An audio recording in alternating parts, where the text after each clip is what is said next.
Morning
to one and all. ఒక నల్ల జాతి వాడికి ఫస్ట్ క్లాస్లో ప్రయాణించే హక్కు లేదని ప్లాట్ఫామ్ మీదకి తోసేసినప్పుడు తన మనసులో ఏర్పడిన బలమైన సంకల్పానికి ప్రత్యక్ష ప్రతిరూపమే ఈరోజు మనం అనుభవిస్తున్నటువంటి స్వతంత్ర భారతావని. ఆ మహాత్ముని యొక్క అడుగుజాడలలో ఈ 66 సంవత్సరాలలో సాంకేతిక శాస్త్రీయ రంగాల్లో ఎంతో ముందడుగు వేసిన, భూమి మీద నుండి చంద్రుడి వరకు ప్రయాణించి ప్రయోగాలు చేసి సాంకేతికంగా ఇంత అభివృద్ధి సాధించినప్పటికీ పర్యావరణాన్ని పరిరక్షించుకోవాలనే ఒక చిన్న విషయంలో ఇప్పటికీ మనం 66 సంవత్సరాలు వెనుకడుగులోనే ఉన్నాం. అందులో భాగంగా రెడ్ న్యూస్ మరియు ట్రెండీ 12K వారు తలపెట్టినటువంటి మహోద్యమ కార్యక్రమం నేను సైతం. ఈరోజు మనం నేను సైతంలో భాగంగా మల్లాపూర్లో ఉన్న శ్రీ వాగ్దేవి టెక్నో స్కూల్లో ఉన్నాం. ఇక్కడ మన ముందు Shri Vagdevi techno school correspondent Srinivasarao గారు, ప్రిన్సిపల్ మాలతి గారు మనతో ఉన్నారు. సో నేను సైతం గురించి ముందుగా శ్రీనివాసరావు గారి మాటల్లో మనం ఇప్పుడు తెలుసుకుందాం.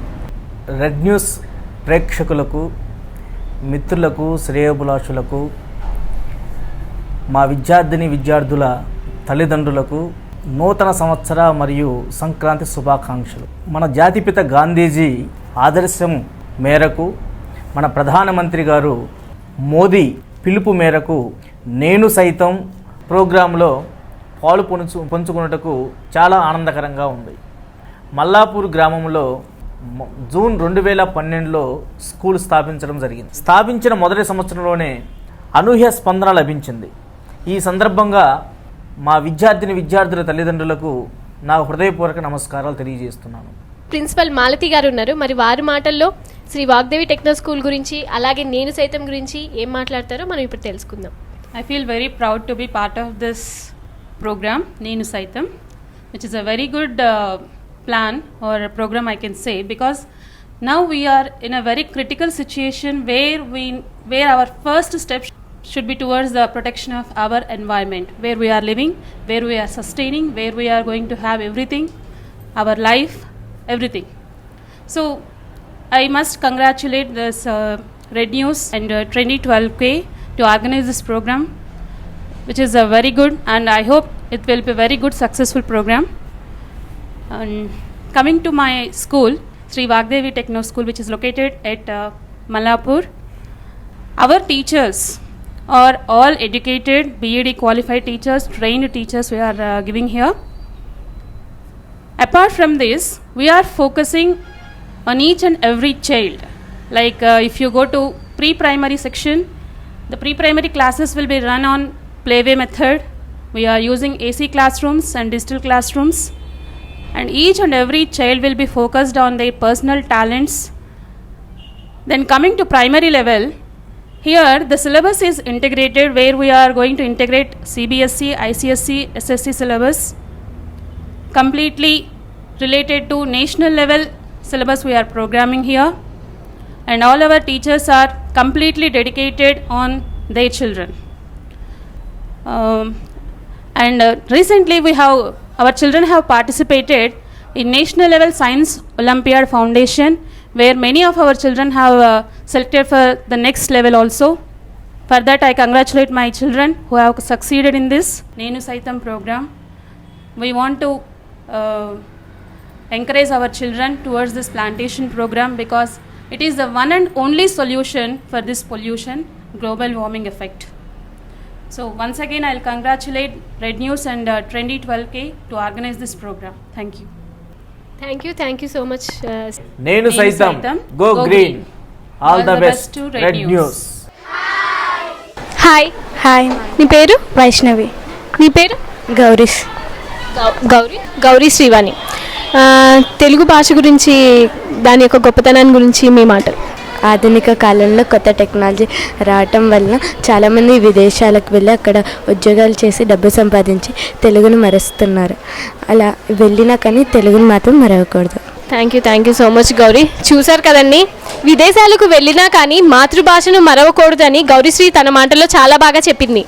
రెడ్ న్యూస్ మరియు ట్రెండీ 12K వారు నిర్వహిస్తున్న కార్యక్రమం నేను సైతంలో భాగంగా ఈరోజు మనం శ్రీ వాగ్దేవి హై స్కూల్లో సైన్స్ క్లాస్లో ఉన్నాం. Hi ma'am. Hi. Good name? Jyothi Mounika. So మీరు పిల్లలకి సైన్స్ టీచర్. సో మీరు నేను సైతం గురించి, పర్యావరణం అంటే సైన్స్కి పర్యావరణానికి చాలా దగ్గర సంబంధం ఉంది. సో దాని గురించి అండ్ నేను సైతం గురించి మీ మాటల్లో. Right. Science subject mostly deals about this environment. ఎక్కువగా ఎన్విరాన్మెంట్ గురించి చెప్తుంది. ఓకే, ఎన్విరాన్మెంట్ని ఎలా ప్రొటెక్ట్ చేయాలి and also how to control the, ఇప్పటిదాకా పొల్యూట్ అయింది ఇంకొంచెం పొల్యూట్ అవ్వకుండా, లేదా సేఫ్టీ మెజర్స్ తీసుకోవడం, ప్రివెంటివ్ స్టెప్స్ తీసుకోవడం, ఫ్యూచర్లో మన పొల్యూషన్ లెవెల్స్ని డిక్రీజ్ చేయడం, గ్లోబల్ వార్మింగ్ని తగ్గించడం, గ్రీన్ హౌస్ ఎఫెక్ట్స్ని తగ్గించడం. So the subject mainly deals about this pollution things. So నేను అది పిల్లలకి అర్థమయ్యేటట్టు చెప్పడానికి ట్రై చేస్తాను. Thank you ma'am. అంటే నేను సైతం అంటే ప్లాంటేషన్, మొక్కలు నాటడం వల్ల దానివల్ల మన దేశానికి వచ్చే ఉపయోగాలు అండ్ పిల్లలకి ప్రతి ఒక్కరు అంటే ఇప్పుడు మనం చెట్లని కట్ చేసి దానివల్ల మనకి చెట్ల నుంచి వచ్చేదే ఆక్సిజన్. సో అది మనకి చాలా ఇంపార్టెంట్. అది పొల్యూటెడ్ అవుతుంది ఇప్పుడున్న మన ప్రజెంట్ సిచ్యువేషన్లో. సో చెట్లని నాటడం చాలా అవసరం ఇప్పుడు మనకి. సో దాని గురించి ఎస్, చెట్లను నాటడం చాలా important. Right. Green house gases, carbon డైఆక్సైడ్ని మ్యాక్సిమం అమౌంట్ యూటిలైజ్ చేసుకునేది ప్లాంట్స్ మాత్రమే.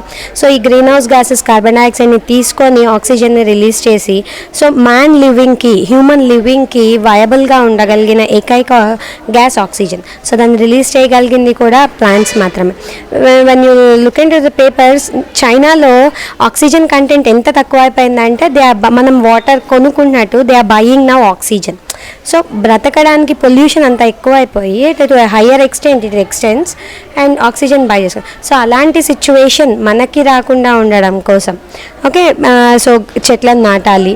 ఈచ్ అండ్ ఎవ్రీ ప్లాంట్ దానికి తగ్గట్టుగా it releases its own oxygen levels. So plantation ఎక్కువ చేయడం వల్ల, లేదా ఎఫారెస్టేషన్ చేయడం వల్ల, డిఫారెస్టేషన్ని కంట్రోల్ చేసి ఎఫారెస్టేషన్ చేయడం వలన we can increase this oxygen levels. So మా హ్యూమన్ వయబిలిటీ, లివింగ్ వయబిలిటీని పెంచగలం అనమాట. Thank you ma'am. Thank you so much. చూసారు కదండి మేడం ఎంత బాగా చెప్పారు. చైనాలో మనం ఇక్కడ వాటర్ ఎలా మనం పర్చేస్ చేసుకుంటున్నామో అక్కడ ఆక్సిజన్ని కొనుక్కుంటున్నారు అని చెప్పారు. అంతగా పొల్యూటెడ్ అయిపోయింది ఎయిర్.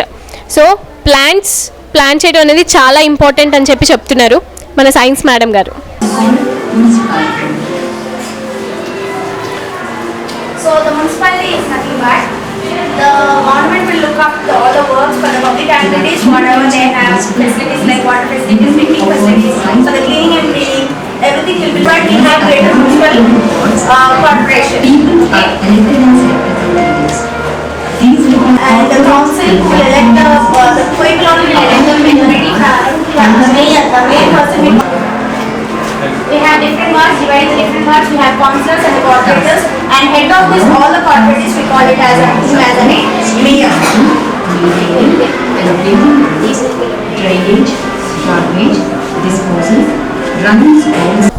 ఇప్పుడు మనం శ్రీ వాగ్దేవి టెక్నో స్కూల్లో ఉన్న డిజిటల్ క్లాస్లో ఉన్నాము. ఇక్కడ మనతో సోషల్ టీచర్ ఉన్నారు.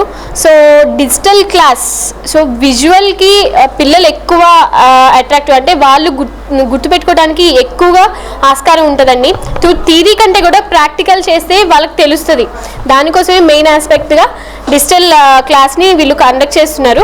సో ఇక్కడ మన దగ్గర సోషల్ టీచర్ ఉన్నారు. టీచర్ని అడిగి సో సోషల్ డిజిటల్ క్లాస్ గురించి మేడం గారి మాటల్లో మనం విందాము. అండ్ నేను సైతం red news and trendy 12K వారు నిర్వహిస్తున్న కార్యక్రమం నేను సైతం గురించి, ఎన్విరాన్మెంట్ ప్లాంటేషన్ గురించి, దాని యొక్క యూజెస్ ఎలా ఉంటాయో మేడంని అడిగి తెలుసుకుందాం. Hi ma'am. Hello. Your good name please? Aparanji madam గారు.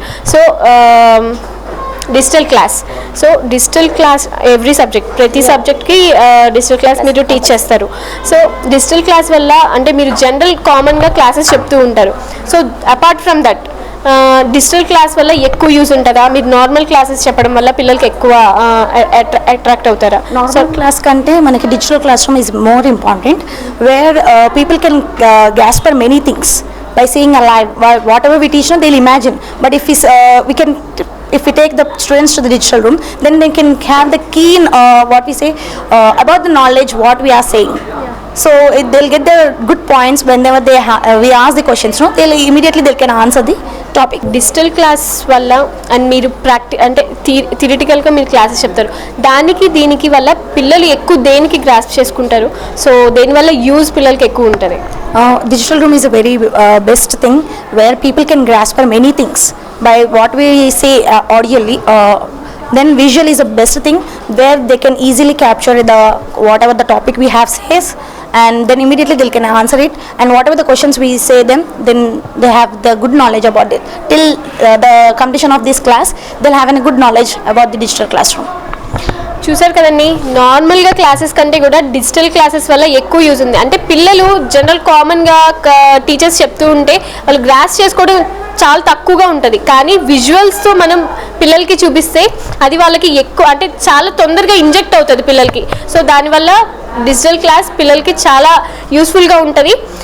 అదే మేడం గారి మాటల్లో కూడా చెప్పారు. నేను రెడ్ న్యూస్ మరియు 2012K వారు నిర్వహిస్తున్న కార్యక్రమం నేను సైతం గురించి మరి మేడం గారి మాటల్లో మనం ఇప్పుడు తెలుసుకుందాం. Where we can save our plants and living beings. If we cut down the trees as a deforestation, then automatically the effect will be more in the society, and as well as many people will become an illness or any health problems will be arised. So what happens, the temperature also increases. Because of the temperature increases, the global warming also will be increased, and there we can known as a global warming. So to avoid this, all the global warming, all the problems whatever is arised by the pollution, we are seeing regularly. So smoke industries, everybody is cutting down the trees, and again they are constructing the industries and they are releasing the smoke. So it is very quite difficult for the people to survive in a particular area. So better we have to plant the more trees. So this is a good way where we can save our environment. So చూసారు కదండి, వారి మాటల్లో social teacher గారు ఏం చెప్తున్నారండి, ఎక్కువ industries పెరగడం వల్ల, ట్రీస్ కట్ చేసి దానివల్ల పొల్యూషన్ పెరగడం వల్ల హెల్త్ పరంగా కూడా మనం చాలా లాస్ అవుతున్నాం. అపరంజి మేడం గారు నేను సైతం ప్లాంటేషన్ గురించి, ఎన్విరాన్మెంట్ గురించి ఎంత బాగా చెప్పారో. So thank you ma'am, thank you so much. Hi ma'am. Hi ma'am. Your good name please? Narmada. So ఇక్కడ సైన్స్ ల్యాబ్లో మనకు కనిపిస్తూనే ఉన్నాయి చాలా యాక్టివిటీస్. సో ఇవన్నీ యాక్టివిటీస్ గురించి, సైన్స్ ల్యాబ్ అండ్ ఎన్విరాన్మెంట్ గురించి, నేను సైతం గురించి మీ మాట. మన బాధ్యత, కనీస బాధ్యత ఎన్వైరన్మెంట్ని రక్షించడం. సో దాని గురించి ఎగ్జిస్ట్ అయ్యే పొల్యూషన్స్ని మనం ముందు నివారించాలి. సో దాని గురించి ఫస్ట్ మనం చెట్లు నాటాలి.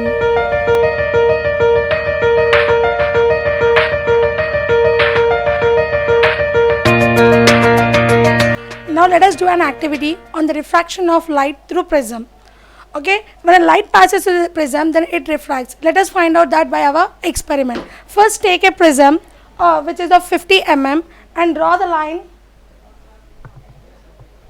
draw the base of the prism, then we'll get a triangle, name it as a PQR. Here we are having two surfaces. Let us call these two surfaces as refracting surfaces. One is PQ surface and other one is PR surfaces. These two are refracting surfaces. When you are transferring a light from one surface, then that refraction will get onto the other surface. Let us find out that through our prism. So first, after drawing a triangle with the help of prism, now take a midpoint of this, one of the refracting side. Let us take the midpoint of this PQ side. Let the midpoint be 2.8 and name it as a M. Now draw a perpendicular line passing through that midpoint.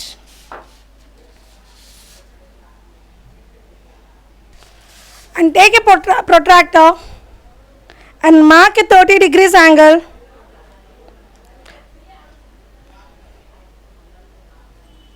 and say that angle as angle of incidence. That is, light is existing at an angle of 30 degrees. So say it as a I1. Okay, now replace the prism in its original place and place 2 pens on this line. Now see from the other side, you will get the image of this pens to the other side. So we have to see from this side. And the line joining of the two refracting surfaces, we are calling this as an angle of prism and name that angle as A. And again replace the prism on its original place, then you can see all the 4 pins lying in the same line. It means a light, when it's transferring from the one side, it will reflect to the other side. The rays will be on the same line. By this we can prove that a light traveling from a prism passes through a straight line to the other surface. ఇక నేను సైతం కార్యక్రమాన్ని ప్రారంభిద్దాం. Red news మరియు trendy 12K వారు నిర్వహిస్తున్నటువంటి కార్యక్రమం నేను సైతంకి శ్రీ వాగ్దేవి టెక్నో స్కూల్ నుండి అనూహ్య స్పందనని ఇప్పుడు మనం చూస్తున్నాం. సో కాబట్టి ప్రతి ఒక్కరూ పర్యావరణం మీద రాబోయే రోజుల్లో పూర్తిగా అవగాహన పెంచుకుంటారని ఆశిస్తూ నేను సైతం గో గ్రీన్. ప్రతి ఒక్కరూ ఒక మొక్కను నాటాలి, పర్యావరణాన్ని సంరక్షించాలి అని మనందరం కలిసి ప్రతిజ్ఞ చేద్దాం. సస్యశ్యామల మాతరం వందే మాతరం అంటూ పదండి ముందుకు, అందరం కలిసి పనిచేద్దాం. గాంధీ మహాత్ముని స్వప్నాన్ని, ఠాగూర్ అభిలాషని, నరేంద్ర మోడీ నమ్మకాన్ని నిజం చేద్దాం. మన మాతృభూమి భవిష్యత్తుని స్వచ్ఛంగా, శుభ్రంగా, సస్యశ్యామలంగా చేద్దాం. రేపటి మహావృక్షాన్ని అంకురార్పణ నేను సైతం చేస్తానని ప్రమాణం చేద్దాం. నేను సైతం, నేను సైతం, నేను సైతం. తరలి రాద తనే వసంతం, తన దరికి రాని వనాల కోసం. రెడ్ న్యూస్ మరియు ట్రెండీ 12K వారు నిర్వహిస్తున్నటువంటి కార్యక్రమం నేను సైతంలో భాగంగా Shri Vagdevi techno school correspondent Srinivasarao గారు, ప్రిన్సిపల్ మాలతి గారు మనతో ఉన్నారు ప్లాంటేషన్కి. సో వారు ప్లాంటేషన్ చేయడానికి రెడీగా ఉన్నారు. ఇప్పుడు మనం చూద్దాం.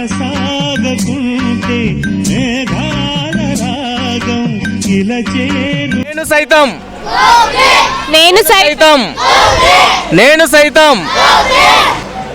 ఇప్పుడు మనతో ప్లాంటేషన్ చేయడానికి Sri Vagdevi techno school Sarala madam గారు అండ్ శ్రీలత ఉన్నారండి. సో ప్లాంటేషన్ చేయబోతున్నారు, చూద్దాం మనం.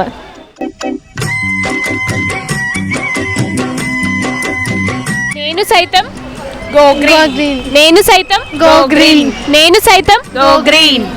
మనమందరం మన పర్యావరణాన్ని ఇలా పరిరక్షించుకుంటూ మన ఫ్యూచర్ జనరేషన్కి మంచి వాతావరణాన్ని ఇవ్వాలని అందరినీ కోరుకుంటున్నాను. And all the best for red news team. Thank you ma'am, thank you so much. All together నేను సైతం, నేను సైతం, నేను సైతం, నేను సైతం.